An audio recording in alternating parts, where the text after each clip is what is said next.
Habari ma Afrika, mimi ni King. Nina furaha kukutana na wewe. Asante kwa kutazama King Said So. Ladies and gentlemen, today I've got quite a few stories to cover with you guys. Starting with the great news that made me smile. I was like, finally, somebody is going after Zondo. Zizi Kodwa, an ANC official, has filed court papers against the State Capture Commission. It's not against the State Capture Commission. It's against Raymond Zondo. Because Zondo made that thing and he personalized it to make it as if he's the one that runs our country. Even got Jacob Zuma arrested. So for that, Jacob Zuma and Zizi Kodwa are gunning for him. So his day in court is coming, ladies and gentlemen. And we are praying also that his day in jail will also come because of the errors that he made there and ignored in the State Capture Commission. I also want to speak about the MK political party, that blunder, that error that they did with consulting, the Petty Kingdom. What they did there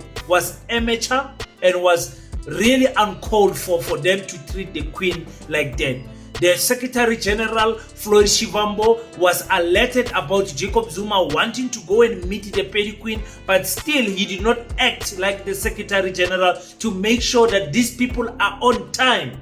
The kingdom wanted 9 o'clock. They asked for 3 o'clock, and 6 o'clock they were still not there. It's really unacceptable for someone to treat the Petty Queen like that. We have to talk about that. TONNY YENGENI says that SARS, the Reserve Bank, the NPA has failed us as South Africans to address the Palapala issue. If they did not want to address the crime, the theft that happened there, the robbery that happened there, at least they should have addressed the issue of foreign currencies. Now, for SARS to say, no, there's nothing wrong, the public protector to say, there's nothing wrong happening there, the Reserve Bank also to say there's nothing wrong, it shows that our country, laws apply to some people and not to the rest. Now, this is an interesting story. AfriForum has also challenged the decision to implement the Bella Bill by the Minister of Basic Education and Cyril Ramaphosa. You see, AfriForum does not care if the minister is from DA. AfriForum does not want to see African children in the same school as our African children. Never mind being in the same class. They don't want it. They feel threatened that Africans will be phased away from the school, so they are not going to allow it. So now, Minister Siviwe Kwahube will quickly realize the true colors of these people and how they're going to treat her. Let's talk about that and much more. Welcome to King Said So, Africa's one land, one language, one currency, one army on King Said So. Africans can unite. Your Pan-Africanist podcast. Enjoy. Questions about irregularity, about why the board had 22 minutes without minutes. It is there in the AG's report. She could not answer the report of GTEC. She left. And then she left me there at Scopa. Where am I meeting her now? I'm meeting her at Zondo Commission, because Zondo Commission is a place for everybody to urinate there, who are basically bored. That's what they are actually doing. Zondo Commission. I'll get it one day. I'll get it. Are we good? Peace in Pan-Africanism to all my African brothers and sisters from all around the world. Welcome back to King Said So. I'm your host, Kagiso Hlongwane Zinjiva Sono, and we're back at it again with another one. And this time around, we're covering quite a few topics. And before we all talk about this great news that I'm sharing today, please let's continue buying the tickets to the gala dinner of the Pan-African School of Economics, Technology and Agriculture. You need to come to Kimberley, come and witness the big hall, come and witness everything that we are doing here for the future of the African children. We'll talk about that later. Now let me start and get straight to it. Zizi Kodwa has made me smile. Finally, somebody with balls has challenged Zondo. Zondo has gotten away with murder, according to me. The way that man was acting, the arrogance of that man, and the way he treated Jacob Zuma, the way he treated other witnesses, about Brian Molefe or about Montana and all of them, the way he treated them and the way he went and smiled when Cyril Ramaphosa was sitting there, I was like, Amaro, what is Zondo trying to do? But the thing about being a criminal is that somewhere, somehow, the law will catch up with you one day. One day, after you have retired, after you think that you are done, you can relax. You are looking at your retirement plan. You're looking at how you are going to spend your money. They come for you. And this is what I wish for every sellout black person that operates under the power of white monopoly capitalists. And I strongly believe that Zondo is one of those people. I stand to be corrected. Somebody will correct me on the comment section. Now, Zizi Kodwa has filed papers on court saying, listen, I'm challenging the outcomes. He's challenging the outcomes of the State Capture Commission. He says they were wrong, they were misinformed. The witnesses they were bringing wrong witnesses. Like the way the State Capture Commission painted the RET faction of the ANC, like totally corrupt, as if even the word the state capture, we had a problem with it. To say, no, how can you say the Guptas are there appointing ministers and whatever, and say they are doing state capture? You know what state capture means? Every arm of the state has to be captured for you to say that the state capture is successful, including the courts. So I don't know. We have to talk about that. And Jacob Zuma has also said, listen, this man is going to pay for calling me a criminal. So I'm very happy, ladies and gentlemen. I want to see Zondo in court answering to the people, even though we don't have full, confidence in our judiciary system. But anyway, just to see him there in court answering to the questions that Zizi Kodwa are going to be filing will be heaven to most of us. So thank you so much to Zizi Kodwa. We are behind you. We are totally behind you. Attack that man. Attack that man. Asifuna ukuzwa next labantu laba badlale ngathi laba. We were watching a comedy show there, Kangaroo Court in play in front of us. Let's get to the MK political party. And I want to hear also from the kingdom, because I think it's the spokesperson or the representative of the kingdom who narrated the whole story of why Jacob Zuma could not meet with the Bapedi queen. MK approached the kingdom to say President Zuma wants to visit the queen. The unfortunate part was their organizing, because the kingdom was called by many people, from their office. So there wasn't really a center that was holding. I personally picked up the phone and called the SG of MK, Floyd. I say, Floyd, I'm hearing that the former president wants to visit the kingdom to come and see the queen. He says to me, look, I last heard the president saying he wants to come, but I wasn't aware that he has concluded that he wants to come. I said, no, but there's a date that they say he wants to come on the 5th. As he said, no, I'm not aware. I said, that's the 5th of January. Yes. I said, okay, SG, if you confirm it, please give me a call, or please give the Prime Minister a call. That didn't happen. The call still happened. There was a request. We said to them, guys, look, can the former president come at 10 o'clock? Because the Queen has got other arrangements. They said to us, the former president has traveled to Ghana. They're asking for 3 o'clock. We said, we can accommodate you for 3 o'clock. But how much time do you need? They said an hour. We said, okay, it's fine, we'll accommodate you. 3 to 4 o'clock. 3 o'clock, we are ready. Royal family is ready. No show. 3:30, no show. 4 o'clock, no show. 4:30, no show. The Queen had to travel. There was no way that the Queen, we are receiving pressure from the security personnel of the Queen to put her on the road, state protocol and all of those things. 4:30, we had to leave. We had no choice, An embarrassing thing then happens. Let's say about 6 o'clock, our convoys are all leaving, We literally, our convoys passed each other somewhere. Where's this? Appel Cross. The former president is going one direction, the Queen is going one direction. For us, it's really a respect issue, where I'm told he apologized.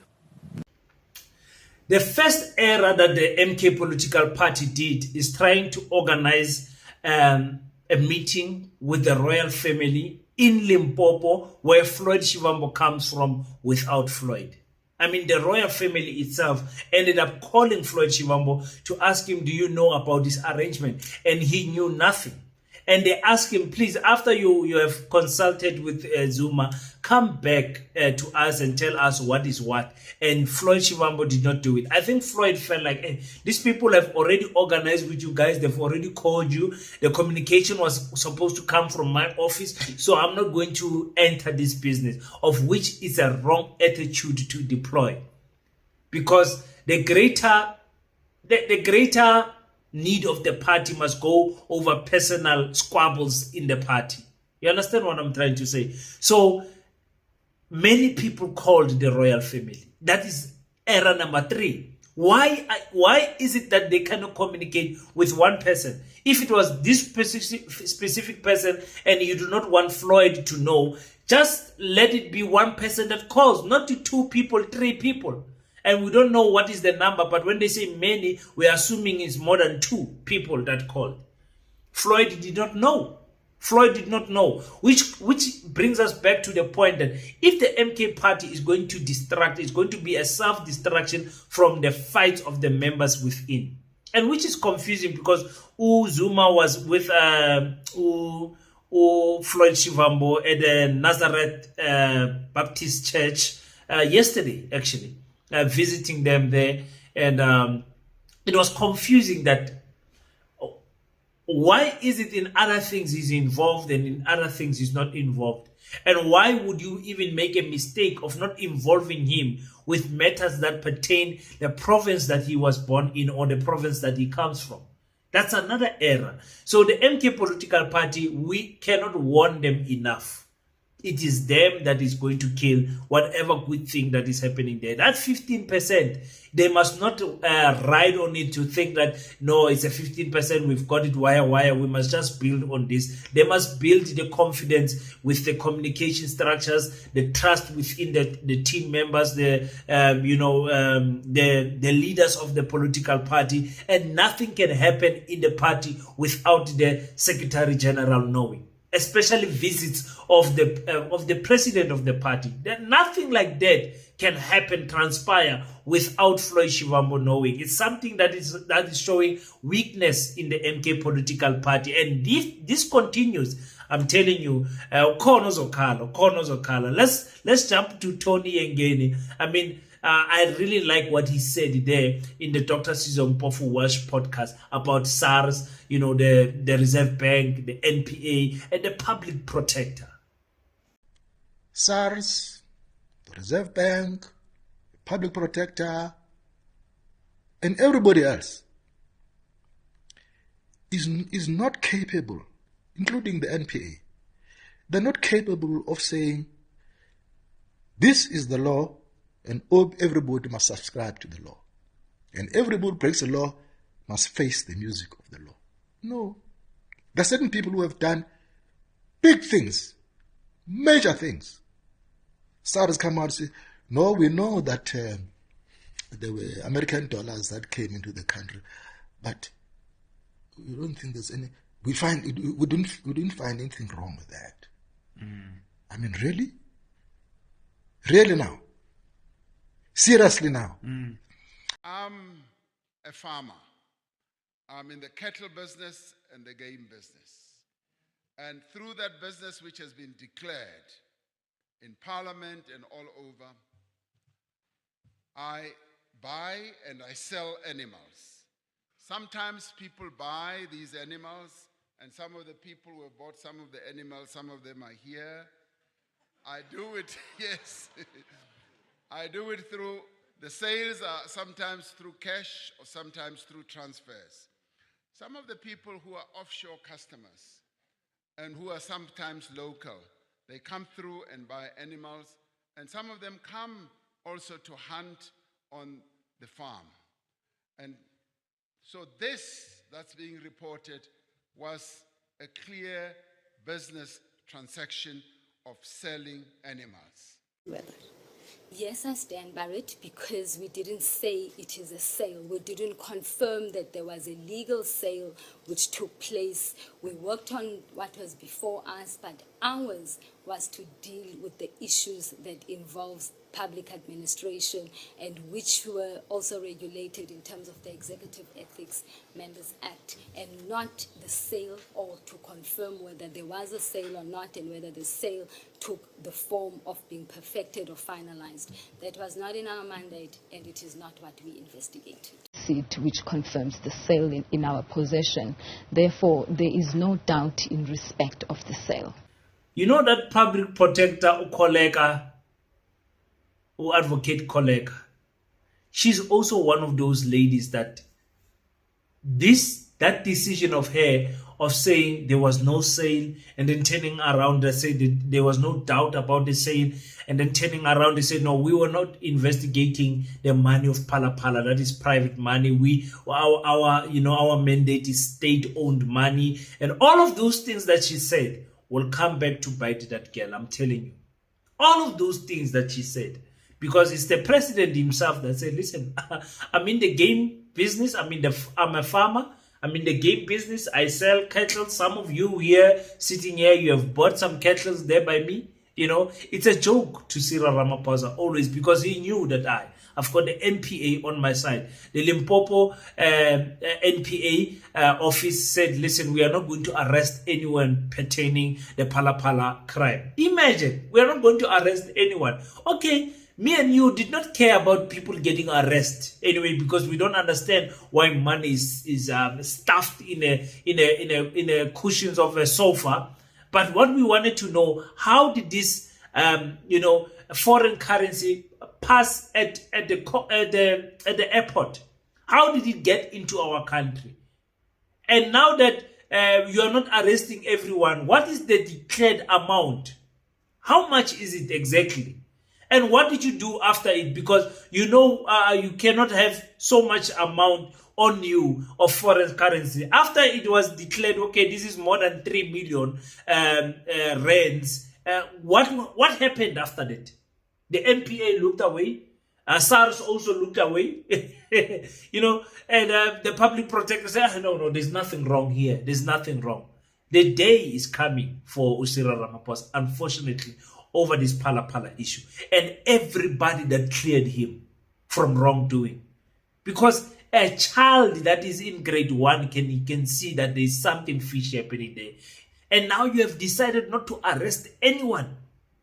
Not to arrest anyone with the Palapala issue. Nobody. Even the people that stole the money and crossed the country. Even them, you are not arresting them. Wow.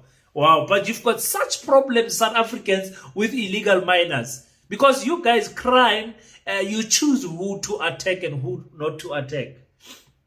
We have left, now we have accepted, no, we've got a president that did his Palapala thing and got away with it. Jacob Zuma with the fire pool, you guys could not get away with it. I think he had to pay something like 4.2 million or something back for benefiting unduly. Yes, this country. And somebody said, King, I don't know why you've got so much hope in the MK, the EFF. Hey, Lalelan. Me, I don't have any hope in any political party. Let me tell you that much. Absolutely no hope in any politicians. These people change like the weather.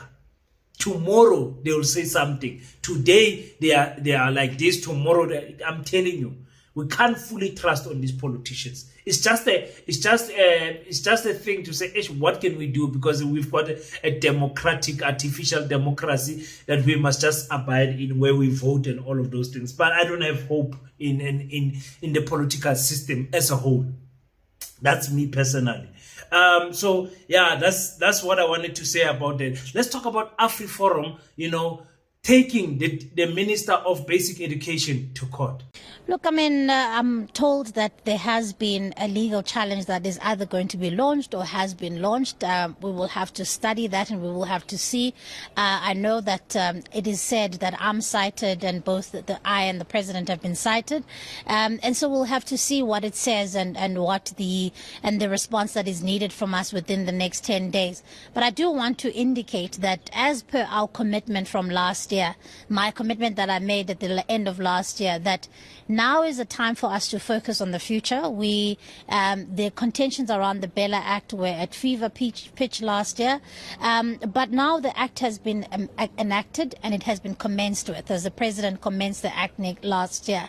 And so we have been engaged as the DBE with the process of issuing guidelines to schools so that we can guide them on how do they implement these provisions in the Bella Act that are new. We are also currently working on regulations that will support the implementation of the Act. And so from my side, at least, the obligation that I have in terms of the lawmaking process, we are well underway, and we are likely going to have regulations that will be published for public comment. Any other legal challenge then will have to be guided by the courts. But as far as the commitment that I have made and what is expected of me in terms of the lawmaking process, we are proceeding. Ndlonyama mina ngazi ukuthi ngikhulume kanjani nani abantu abahle. Amabhunu will never accept you guys as their equals. Never.